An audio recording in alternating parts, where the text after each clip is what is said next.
Yes, I'm ready. No, I'm not in my office, but that's all right. Hello, thanks for tuning in to me. Agony Aunt Emma, celebrity agony aunt of City Live FM. I'm very glad you tuned in because we have a special guest today. Live from his London office, Al, the training manager of a legal firm. Hi, Al. Hi, Emma. And thank you for inviting me to talk to you. Thanks to you. It's such an honor having the opportunity to talk to you. I know that you have a lot of responsibilities and that you play a key role in the management of your firm. Well, yes, I do. I've always wondered what people like you look like, what kind of life they lead. It must be exciting. If you consider a 10-hour working day exciting. Being a training manager is a very demanding job. Sure. What kind of programs do you run? Quality control, work measurement, human resources, development of supervisors. Wow. Can you tell us some more about your specific duties? I have to evaluate and recommend strategies to meet objectives. I also coordinate the development of training materials and evaluate the effectiveness of our training programs. Evaluation criteria? Yes. They have to be specific, measurable, obtainable, and timely. What about measuring your outcomes? Right. I also have to set the company's goals and measure training outcomes in order to achieve long-term success. Well, Al, thank you very much. It's been nice talking to you. Bye-bye. Thank you. Bye.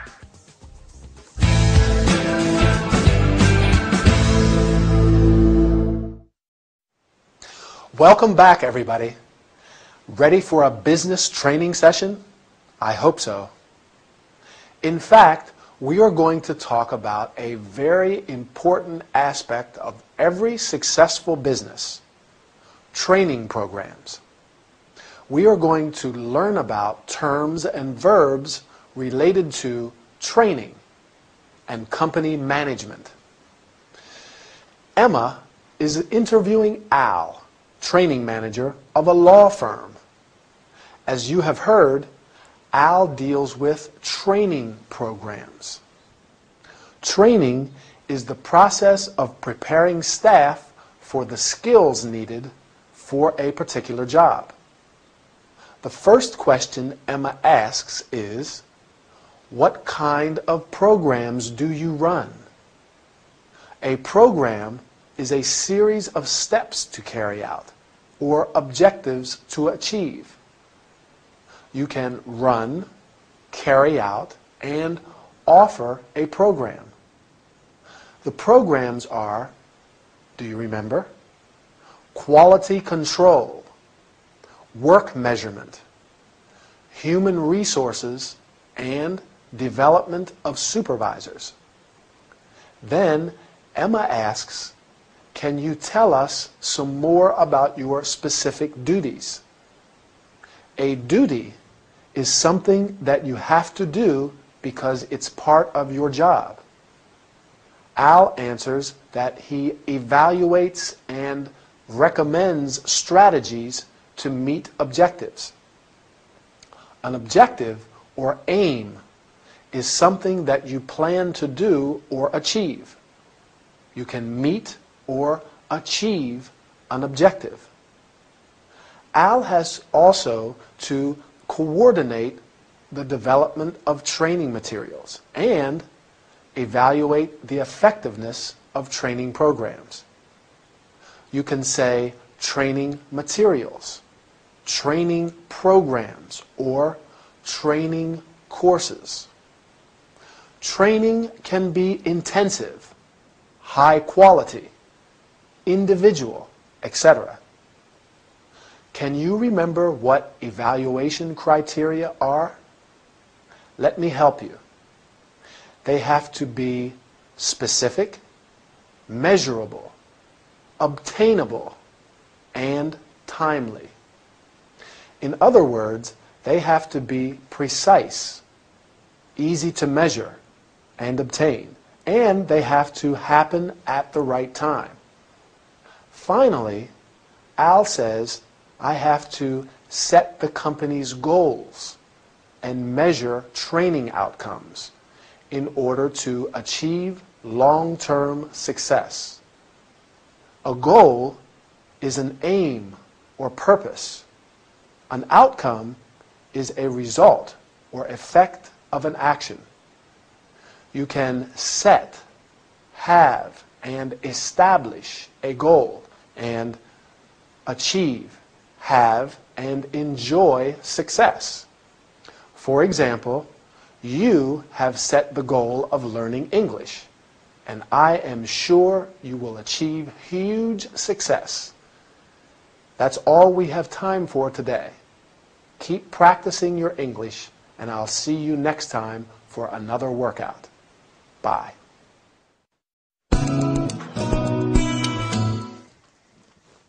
Is that everything? Yes. Good. Oh, and remember to make sure that Miss Bree's boyfriend... Diggs. Yes, Mr. Diggs. Make sure you let him know that he won't be admitted to this press conference. I'll call O'Connor straight away. Wait a minute, Linda. Let's go through it all one last time. I want to be 100% sure we haven't forgotten anything important. But we've just been through it twice. I'm 200% sure we didn't forget anything. Well, I'm not. So bear with me one more time and I'll let you get on with your work. Fine. Okay. So, O'Connor and Miss Bree know about our meeting? Yes. Okay, what time are they arriving? At 9:30. We're holding the press conference as soon as we finish the meeting. Do they know about that? Yes, they do. We have to be ready to start the conference by 11:30 at the latest. Yes, I know. Is Miss Bree's mother coming this time? Would you like me to call O'Connor and ask him? No, that won't be necessary. What about our client? Will his son be present? I don't know. I didn't send him an invitation. Please, Linda, I have to know who will be there. I'll find out. Is everything arranged for the buffet after the conference? Yes. I booked the catering company 2 weeks ago. I called them yesterday and confirmed everything. Okay, what time are they arriving? At around 10. What else? That's it. Are we forgetting anything? No, we've double-checked, even triple-checked everything. Ah, I almost forgot. A few journalists are interviewing Bree and Peterson after the conference. Now, we should arrange for them to have 2 rooms where they can hold the interviews. I did that yesterday. I'll let you get that. Hello, Miranda Cunningham speaking.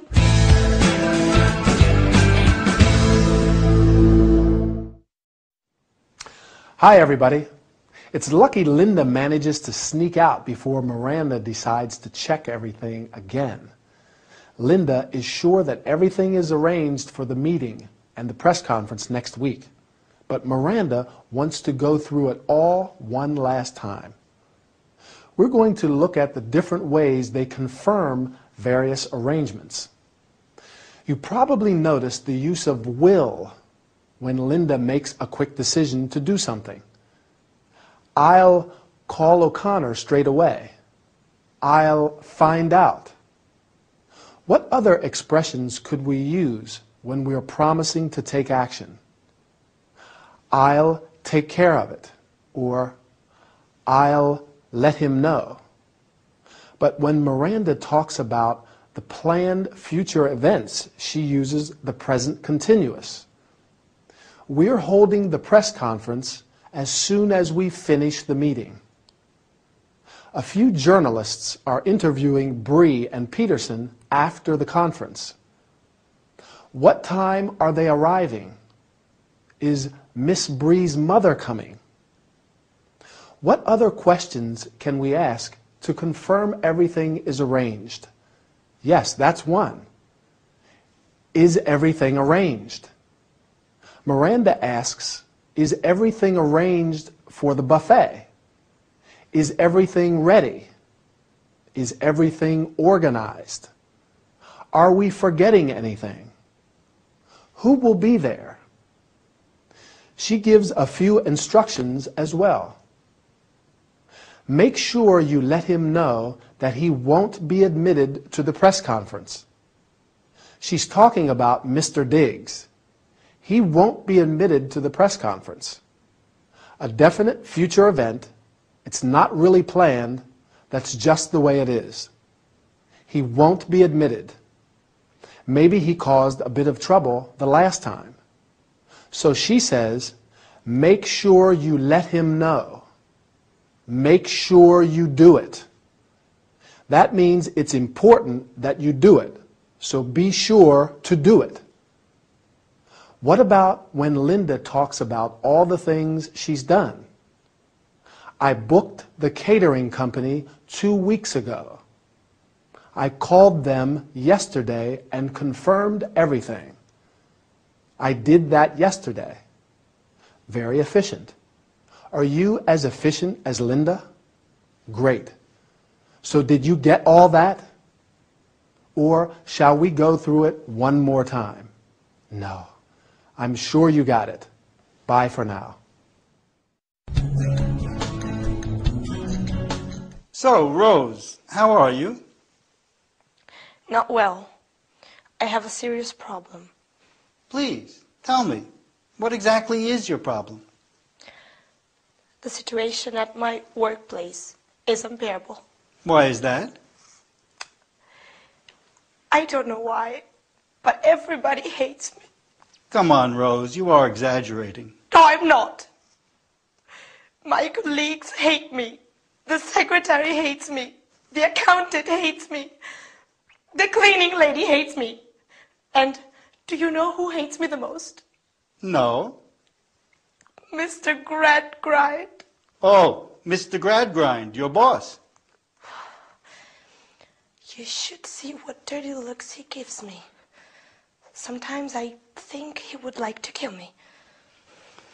I understand, Rose. The problem is probably not as serious as you think. You could try being more flexible.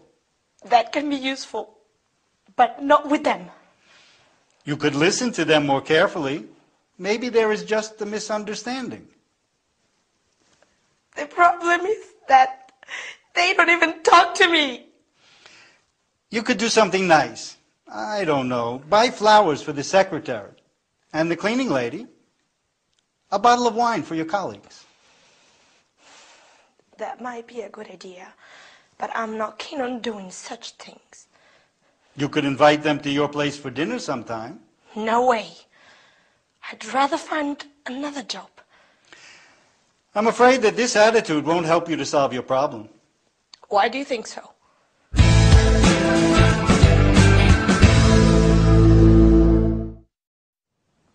Hi and welcome.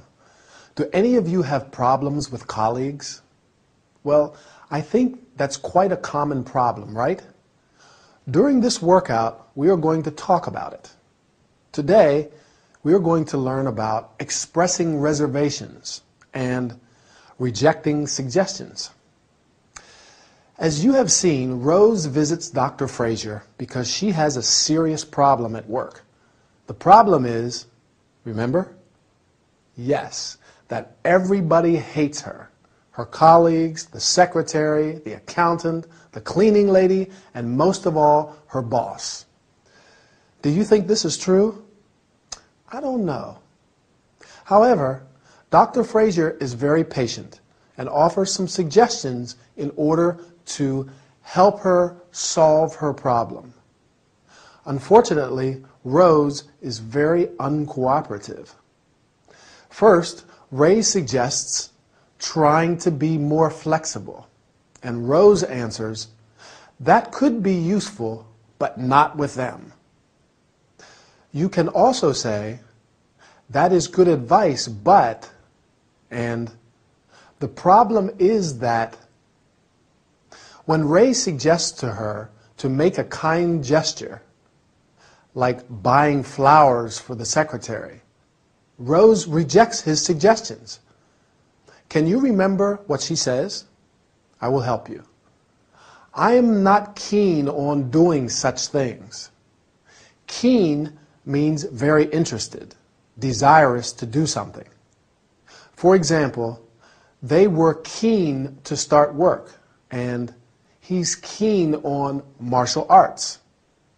Ray makes some other suggestions, and Rose replies, "No way," an expression used to tell someone that something is out of the question. And "I'd rather find another job," meaning that she would prefer to find another job instead of following Ray's advice. Do you think that Rose is going to solve her problem? I doubt that very much. That's all for this session. See you next time for another workout. Bye. Well, you've told me about your immediate family. Today I'd like you to tell me about the rest of your family. Grandparents, aunts, uncles, cousins. Do you want to know about my brothers and sisters? No, you're an only child, John. Just checking your memory. Right. Well, what can you tell me about your family? Well, let's see now. My family. We have a tradition of hairdressers in my family. My grandfather, on my mother's side of the family, was a hairdresser. My uncle Len, my mother's brother, is a hairdresser. I'm a hairdresser. Oh, and my father's cousin, Wendy, is a hairdresser. What a lot of hairdressers. Yep. All hairdressers. Do you get on with your uncle? Yes. We get on like a house on fire. He's like the older brother I never had. And what can you tell me about your grandfather? Oh, he died a few years ago. He was very affectionate and loyal to his family. You know, he met my grandmother when they were teenagers. And they were inseparable from that day on. She was his lifelong companion. Nice that. Yes. It's hard to find a well-matched couple nowadays. And what about your stepfather? My stepfather? Your mother's husband. Oh, I don't think of him as a stepfather. I just call him Donald or Don. What can you tell me about Donald? He's a hairdresser too. Oh. Like I said, all hairdressers. Now, if you ever need a haircut, you know who to call.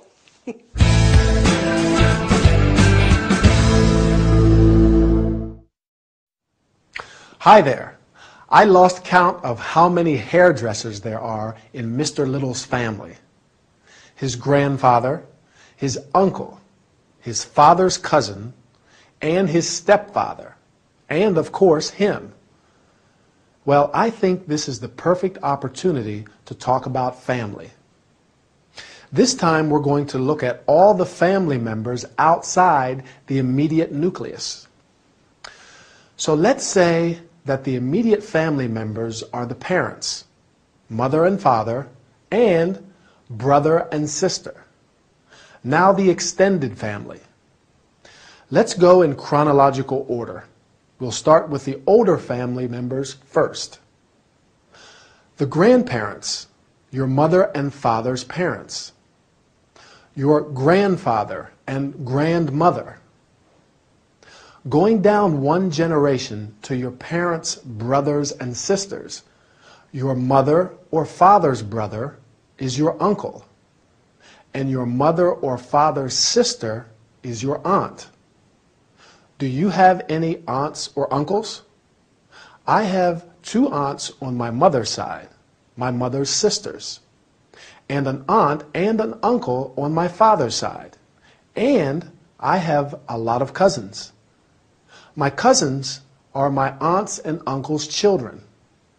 I have 5 cousins. I also have 3 nephews and 1 niece. They are my brothers and sisters' children. Mr. Little doesn't have any brothers or sisters, so he doesn't have any nephews or nieces. Do you? I like being an uncle. My little niece Sophie loves me and I play football in the park with my nephews. Now, what about the members of the family you acquire through marriage? When you get married, your husband's or wife's family becomes your family-in-law, and the members of your family become his or her in-laws. Mother-in-law, father-in-law, brother-in-law. For example, my brother is married. His wife is my sister-in-law. I'm her brother-in-law.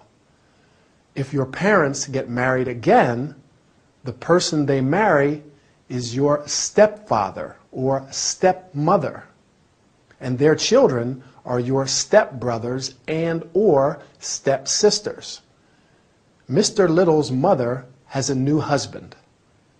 He's Mr. Little's stepfather, although he says he doesn't really think of him as his stepfather.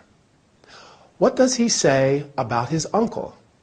He says they get on like a house on fire. That means they have a good relationship. They get on very well. What about his grandfather? He was affectionate and loyal. He and his wife, Mr. Little's grandmother, were inseparable, lifelong companions. Ray's right. It's not easy to find such well-matched couples. Two people who are perfect together. Well, that's it for now. See you again soon. Let me see. You made a reservation for our tour, Wonderful Australia, right? Yes. Is there anything I can help you with? I would like to verify all the details, if possible. Sure. That's what I'm here for. Shall we start with the departure date? I would like to leave August 8th instead of August 15th. Sure. Let's have a look. Yes, we have a place available on August 9th. That's fine by me. Is that all? No. I would like to visit Kangaroo Island, but it isn't included in the tour. That's true. One possibility could be an optional excursion. There's a flight from Adelaide that takes you to Kangaroo Island. That sounds fine. It might be a good idea to rent a 4x4 vehicle with a specialist guide. You can walk amongst Australian sea lions and visit a park where kangaroos come out late in the day to eat. Wow! Sea lions? Kangaroos? Terrific. Well, now let's speak about the price. Yes. The price of this excursion is £350 per person. £350 per person? That's pricey. Yes, but I think it's worth the price. Would you like to see some photos? No, thank you.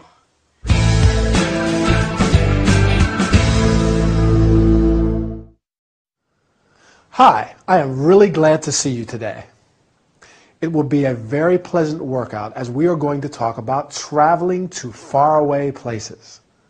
Today we are going to learn how to start a conversation, make and accept suggestions, reach an agreement, change topic. Emily has made a reservation for a tour of Australia, but wants to discuss some aspects before departure. She says, I would like to verify all the details. You could also say, I'm here to verify all the details, or I wish to verify all the details. Then she says, shall we start with the departure date? You can also say, let's start with the departure date, or I'd like to discuss the departure date. The travel agent tries to reach an agreement. In order to do that, she says, one possibility could be, you can also say, may I suggest, or you could consider the following options.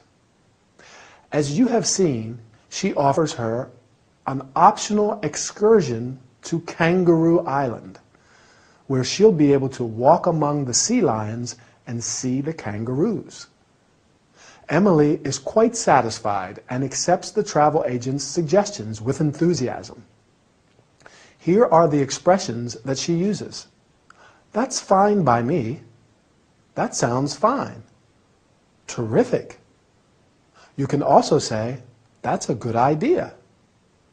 Finally, the travel agent changes topic and says, well, now let's speak about, can you remember what? The price, right.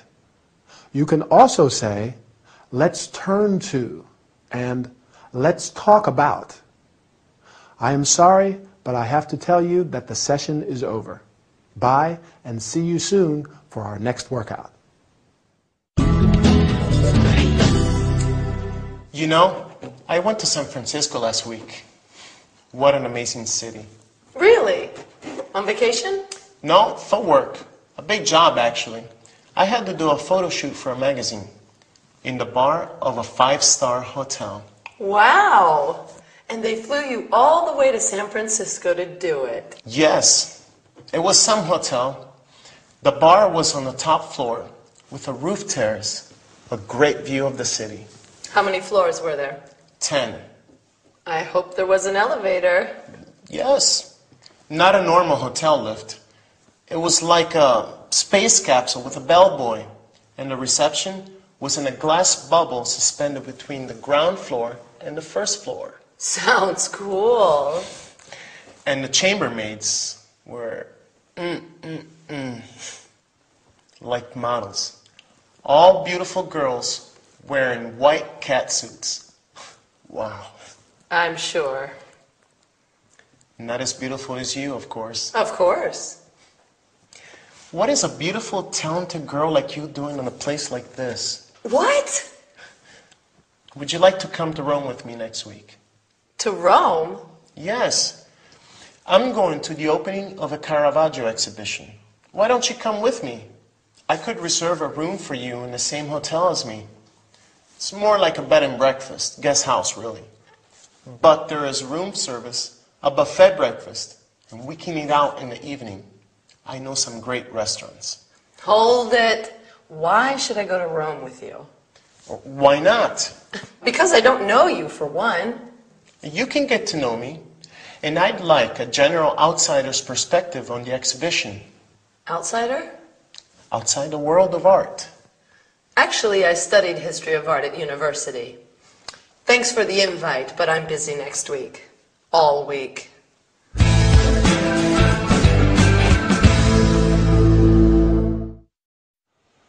Hello again and welcome back.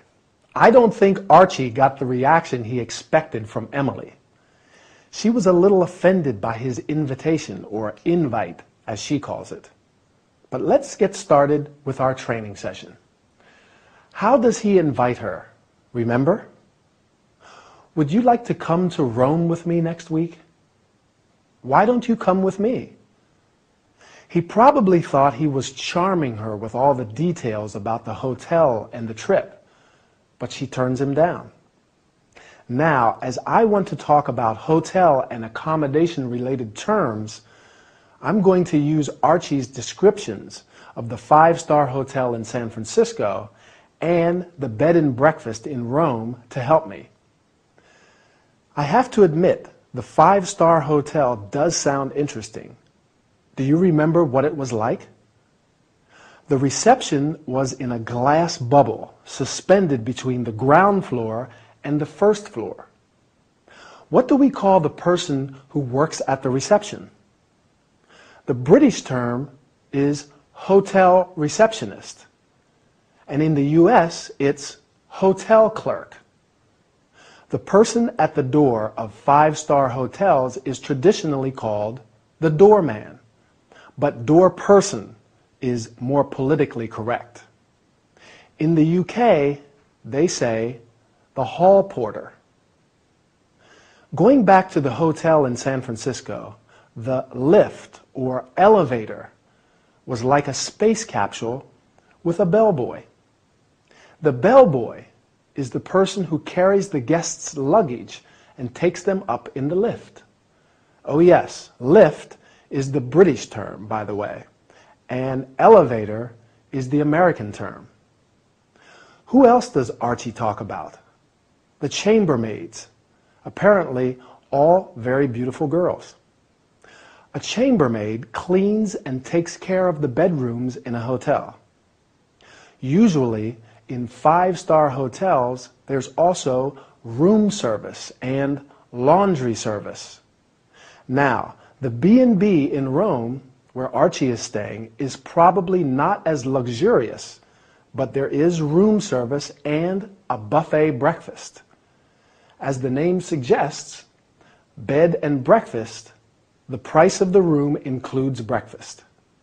We also call this kind of accommodation a guest house. If a hotel has a restaurant, you can often stay there half board or full board. That's when you eat all your meals in the hotel restaurant. I usually like to explore and eat out when I travel, don't you? Or stay in self-catering accommodation. Self-catering means it has a kitchen area where you can cook your own meals and save a bit of money. Eating out all the time is expensive. Well, that's all we have time for, so I'll say goodbye. See you again soon.